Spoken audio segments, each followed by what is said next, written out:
Hello, welcome, and welcome back, ladies and gentlemen, to this episode 14 of FJRT2 Roundtable Tournament. Yes, this is episode 14. That means that those of you who can do some basic mental math will know that there are only 2 other episodes that you can still build and blast for. So I really hope you guys are getting building, because there's only 2 slots left after this episode to see who gets to go into the round of 16. But enough about that. Let's go ahead and get on down to the Watchtower and the Round Table and see what we have in store for all of you today.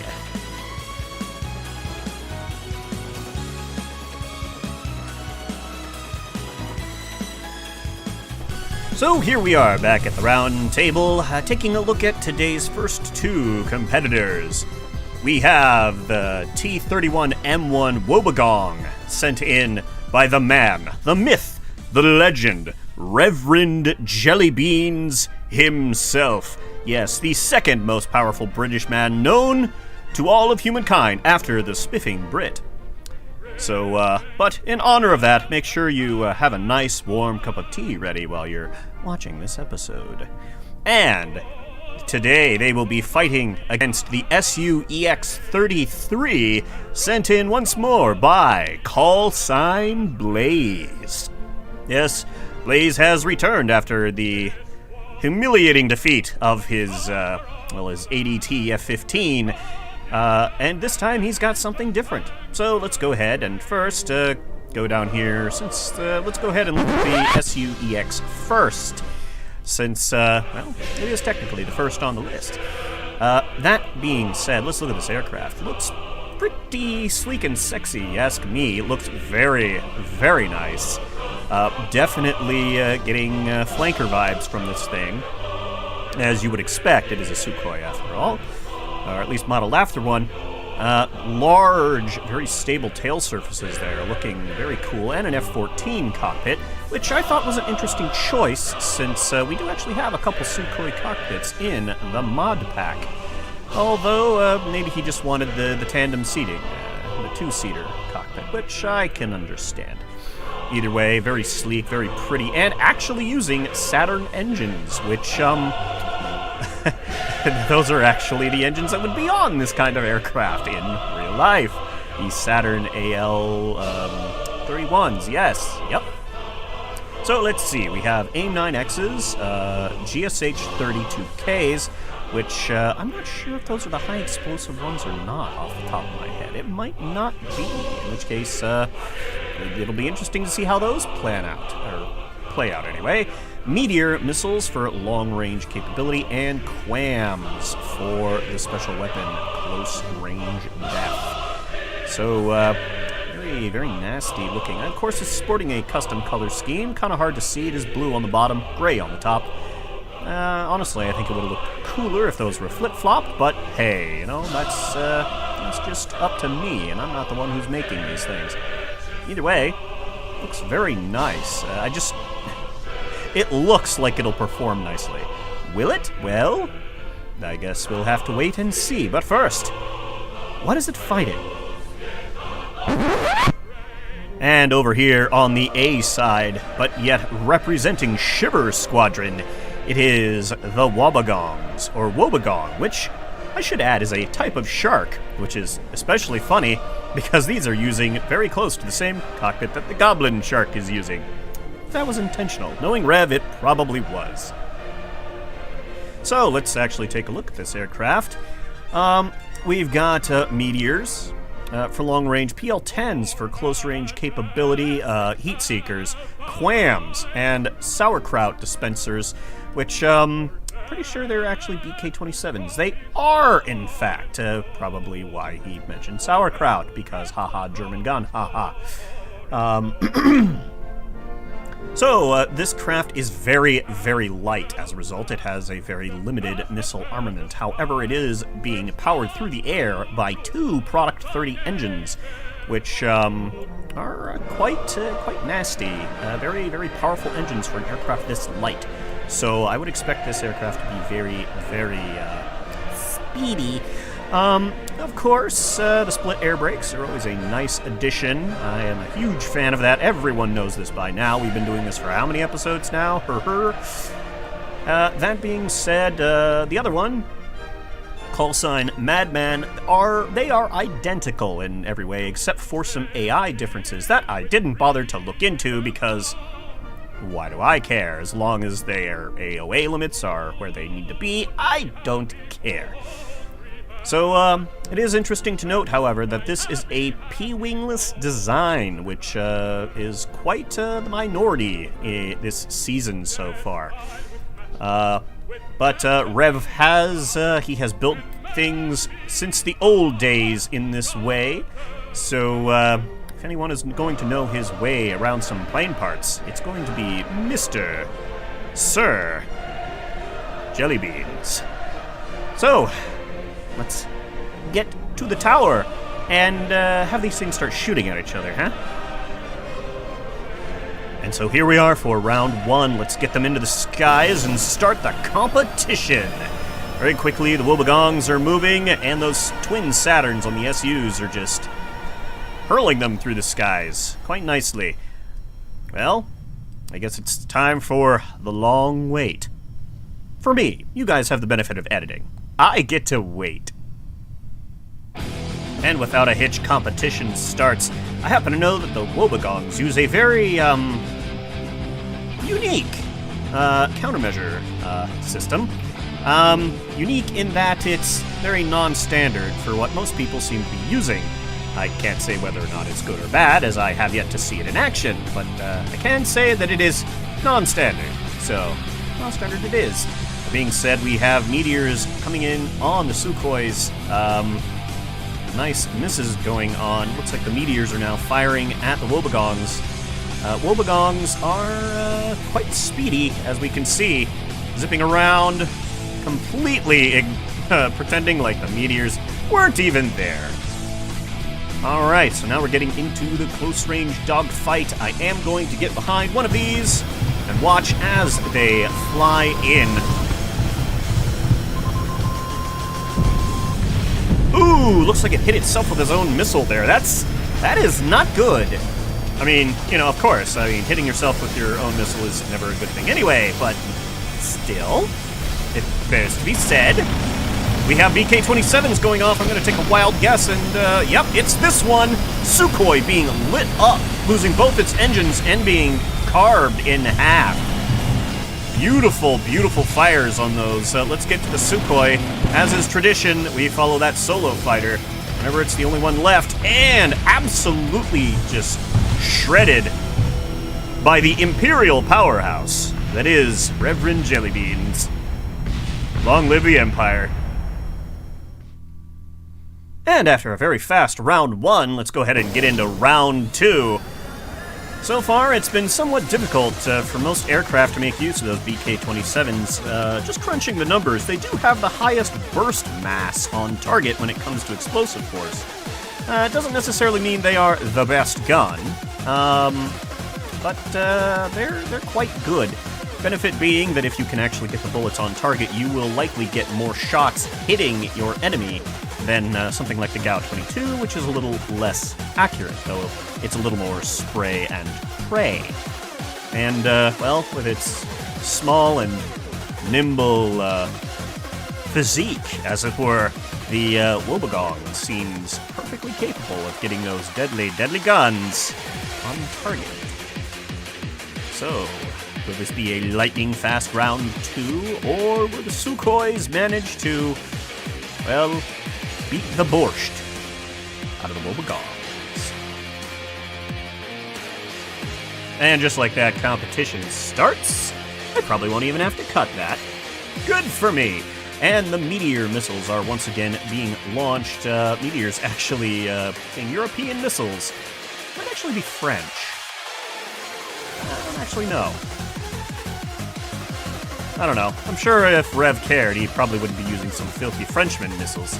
Oh no, he'd be using the most British of British missiles. Either way, we have the Wobegongs now coming in. Let's go ahead and watch from their perspective as, that is the wrong one. There we go. Let's look at Schooner, as Schooner is, Oh, evading AIM-9X's. Heard an explosion coming from the rear there. I wonder if it actually got hit. Hard to tell. They are moving faster than Mach 1. You can see how aggressively these craft are just coming in, already launching. So much turn authority coming from that Woebegong. Guns just poking away. Sukhoi unable to really pull away from the front section of the Woebegongs. I can hardly talk. Woebegong overshooting. Let's go ahead and check out call sign Madman here. Whoa! Yikes. All right. They are trying to outmaneuver the one another here hard. And sawed in half by those BK-27s. Let's go ahead and switch back to the Sukhois. Once again, this one, no engines. It will be able to glide quite nicely.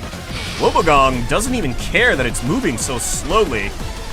So we might have had a little bit of friendly fire either way. That's going to do it for the Sukhois. And the Woebegongs are going to move on to the finals. To the gulags with them.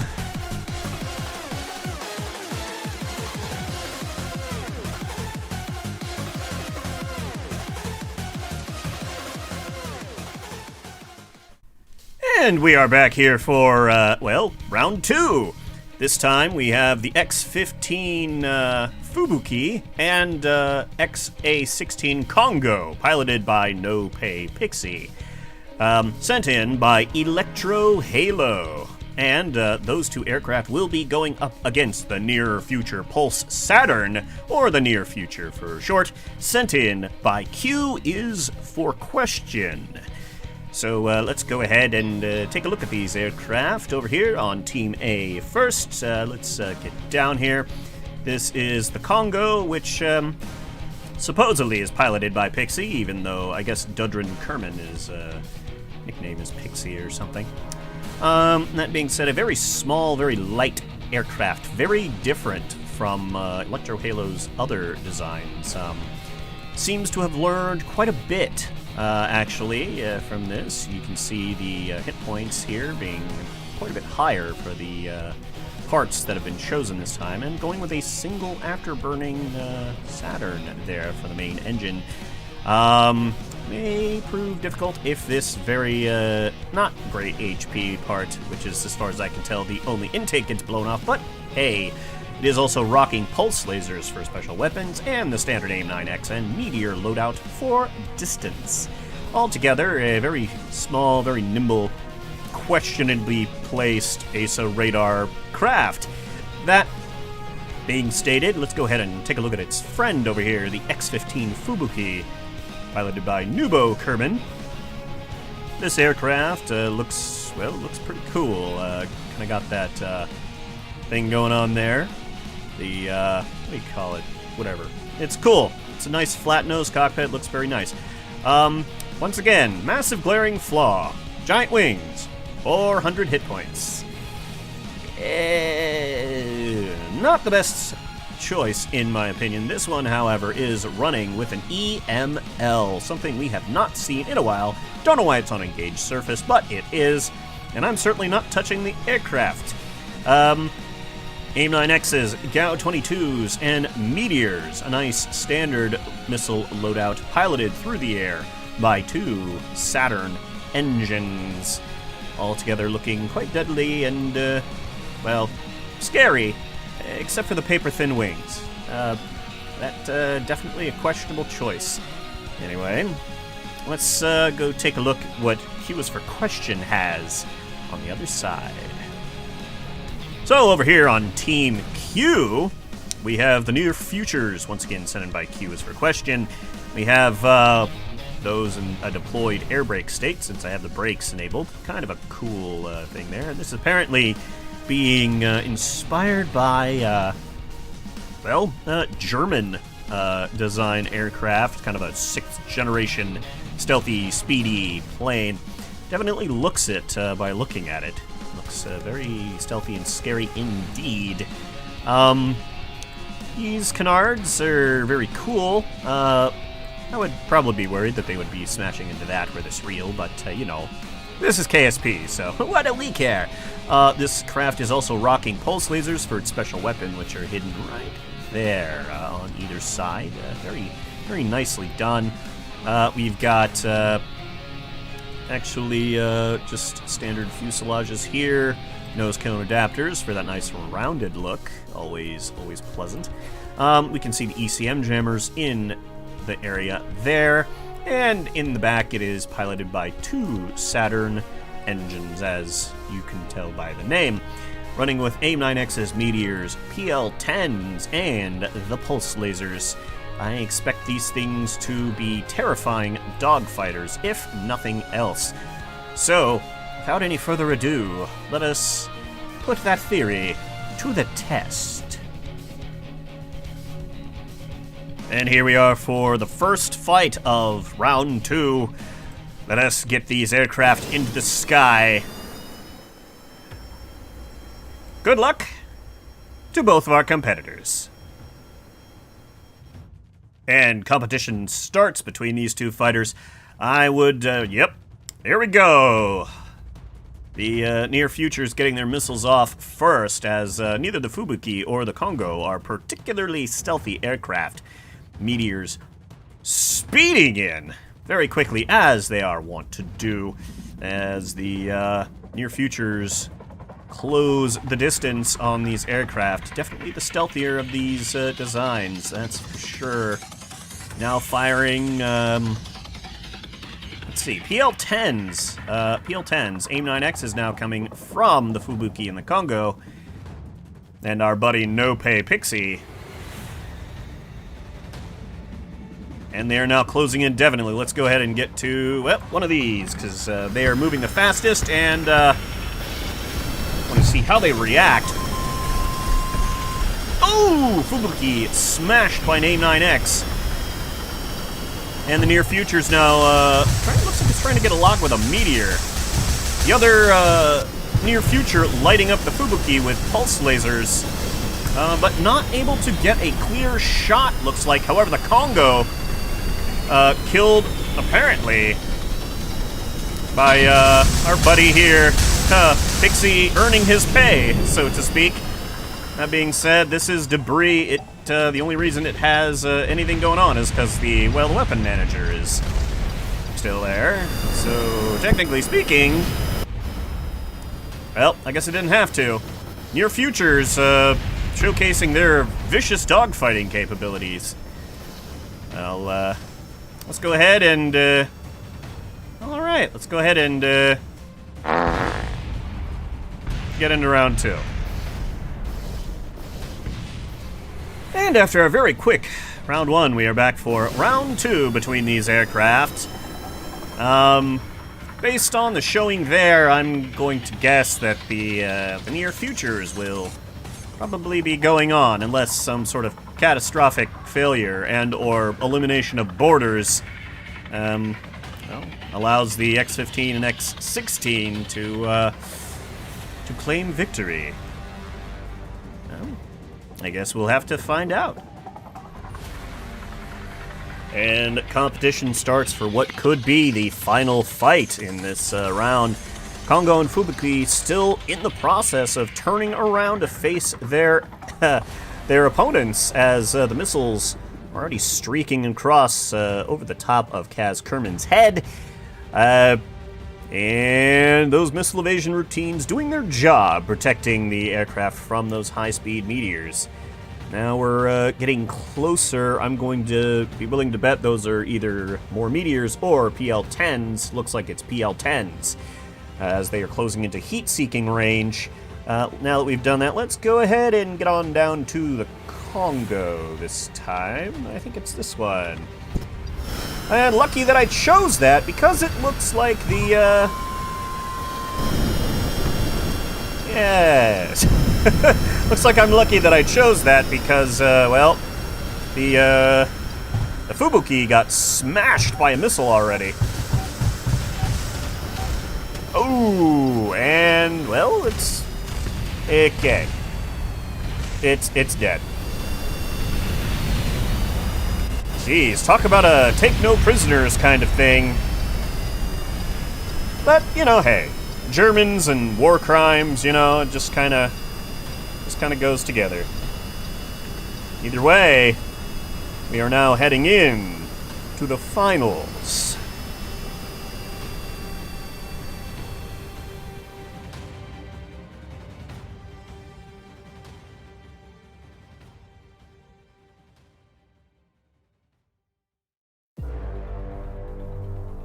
And here we are, the finals of episode 14 between Reverend Jellybeans and Q is for question. The Wobbegong versus the Near Future. The British Empire versus German Futurism. Well, I guess we'll have to figure out which one of those two are going to come out on top because we're starting the competition now. We're going to be having New Blood versus the Old Guard here in the finals. And competition starts between these two sets of aircraft, already turning very quickly to face one another. Now we deal with the stealth phase here. We get to see which one of these aircraft is stealthier. If I had to put money on it, I would guess the Near Future is stealthier, but I don't know that for certain.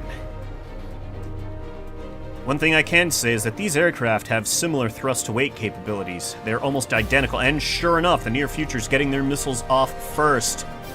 Very quickly thereafter, followed by the Wobegongs. Things are getting close. Whew, alright. First... ooh! Meteor hit on a... meteor hit on a Near Future. Let's go ahead and get down there. See what we're looking at. Near Future, I think that one was the one that ended up taking the damage. That is the standard one. It's going to avoiding terrain. No engines left. Oh, missile! Immediately on call sign Madman. Still alive, though missing. Jesus, I can't even follow. Oh my God! Oh, what happened? Wobbegong still up and about, trying to... look at that turn! Burning so much speed, post-stalling to get in on the Pulse Saturn. However... holy crap! Oh, okay. Woo! Oh, okay. We're on to round 2. Holy crap. And we are back for round 2 between these fighters. I cannot say which one I think is going to win, guys. This is too close for me to call, considering just how maneuverable and capable both these aircraft actually are. Especially considering they're almost exactly the same speed. Moving away, And competition once again starts. If tradition is to hold true, we should see the Near Futures getting their missiles off first. The Wobegongs coming in second. This time, well, jeez, I don't even know, man. I don't know which one I'm gonna watch. I can hardly... my adrenaline is going after that first fight. That was vicious from both sides. I might just try and zoom in and see what we can see as we get closer rather than going to any particular fighter. Alright, here we are. Craft now coming in. No close range hit on the Near Futures this time. At least not yet. Pulse laser's already going toward that Wobbegong schooner, or scunner as the case may be. Let's get on back here. Close range PL-10 being fired. BK-27's in a joust with pulse lasers. Oh, Jesus. Madman hit by a meteor close range. Jousting with a pulse laser craft and managing to get hits. Oh my.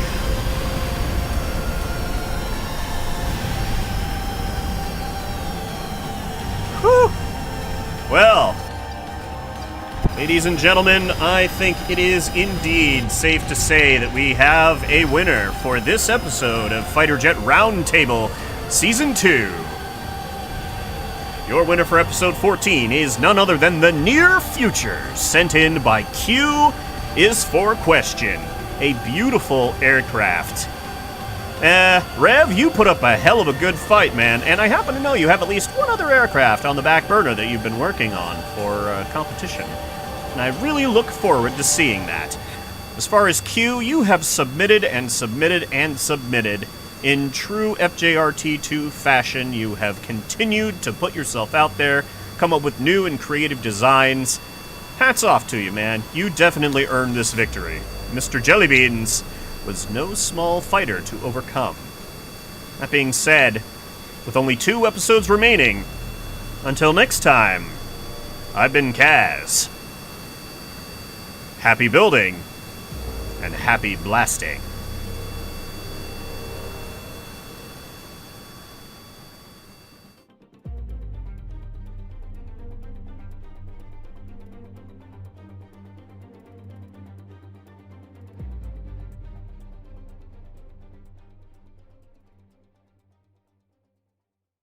A few moments later. Heresy! Heresy! Heresy! Come on, baby, give me some heresy! Fuck shit, heresy! LSD, everyone!